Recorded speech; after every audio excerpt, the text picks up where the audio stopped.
Good morning everyone. My name is Prince Joseph F. Robles from BSHM 3B. My subject is French cuisine. Then gagawa tayo ng canapes. Then gagamit tayo ng loaf bread. Ang unang gagawin natin is tatanggalin natin itong mga brown sa gilid para maganda.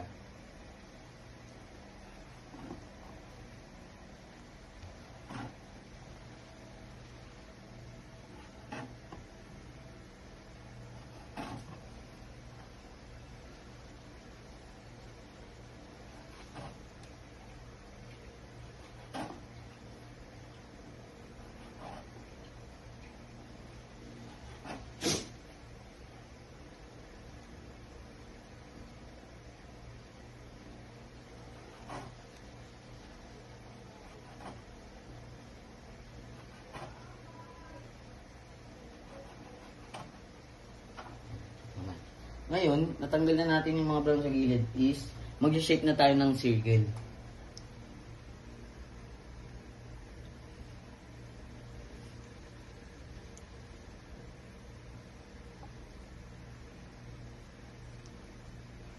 Like this.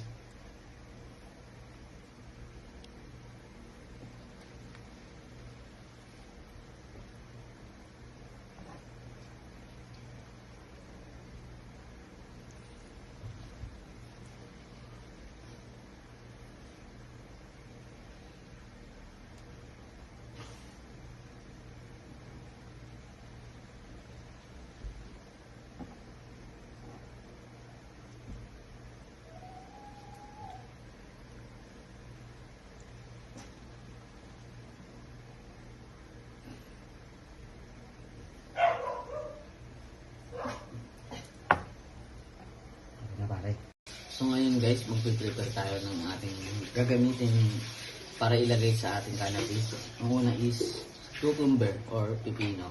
Then mayonnaise, ladies choice dapat. Then century tuna.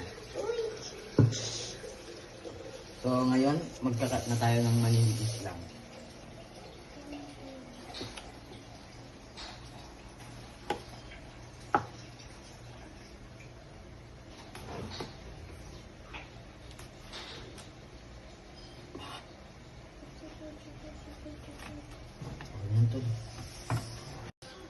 So ngayon guys, tapos na ako sa paghahati ng pipino, then century tuna naman. Ang ating gagawin sa century tuna is tatanggalin natin yung oil. So ngayon, bubuksan na natin yung mayonnaise. Kita nyo naman, inano ko na. Then sasalin natin yung tuna sa may bowl.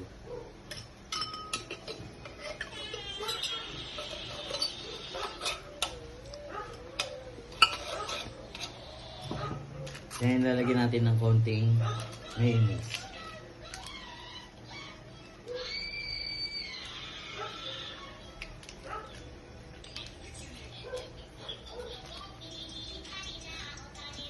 Then imimix na natin siya.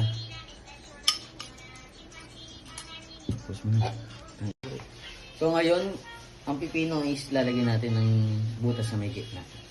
Then gagawin natin toppings yun sa taas.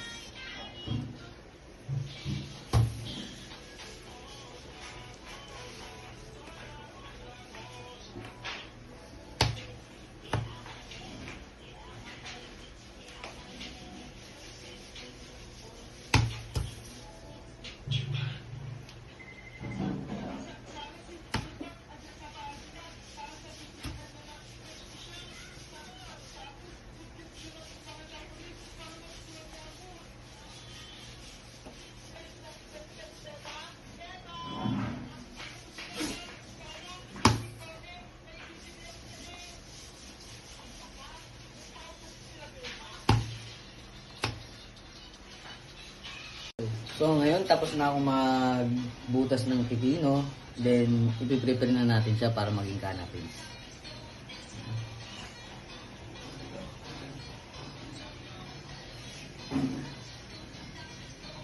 Then, nalagyan natin siya ng tuna.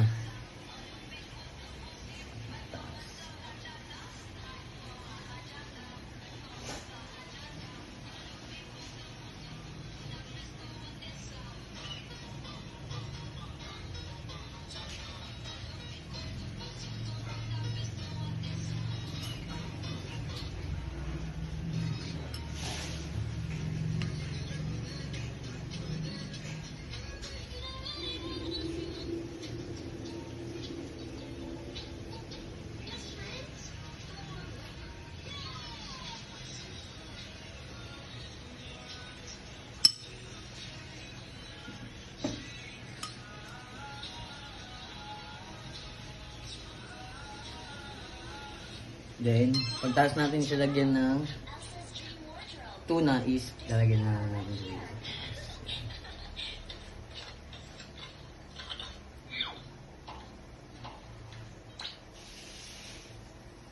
Then, lalagyan na natin siya sa may platito. So, ngayon guys, gagawa naman ako ng bruschetta.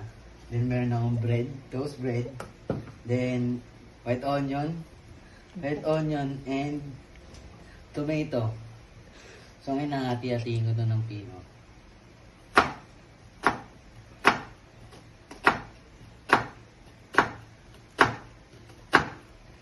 Lahat na nagluluto ka na, smile ka. Meron ng pagmamahal. Masarap.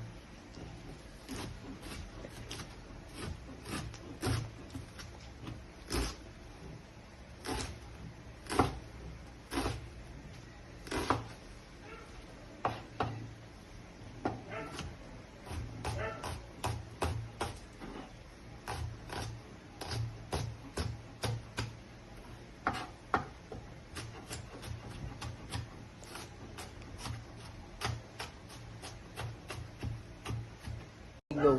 So ngayon, sibuyas na pula naman. Ganun din gagawin natin ganyan pag natin sa may sibuyas na puti. Ipinigay natin.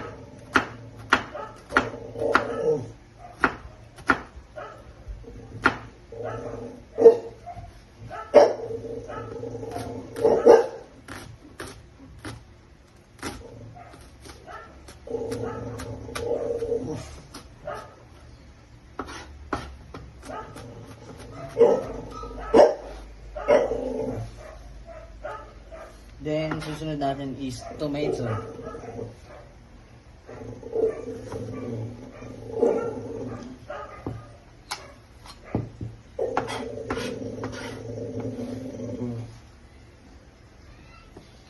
lang natin siya ng pahaba. Ganito. Yeah. Like this. This one.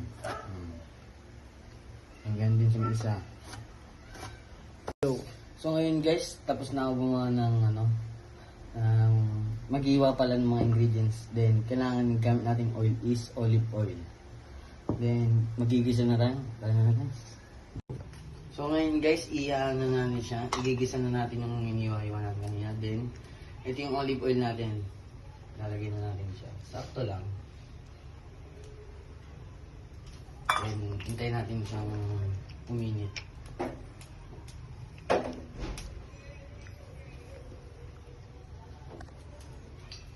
No fire lang kasi ba masunog.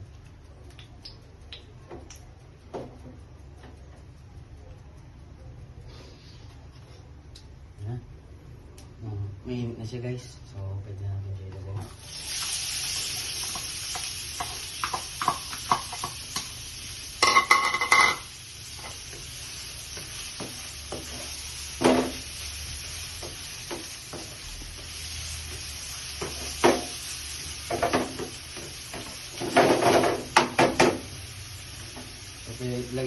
Guys, tapos na ako mag-gisa ng ingredients. So, gagawin ko na siya. Assemble ko na siya para maging bruschetta.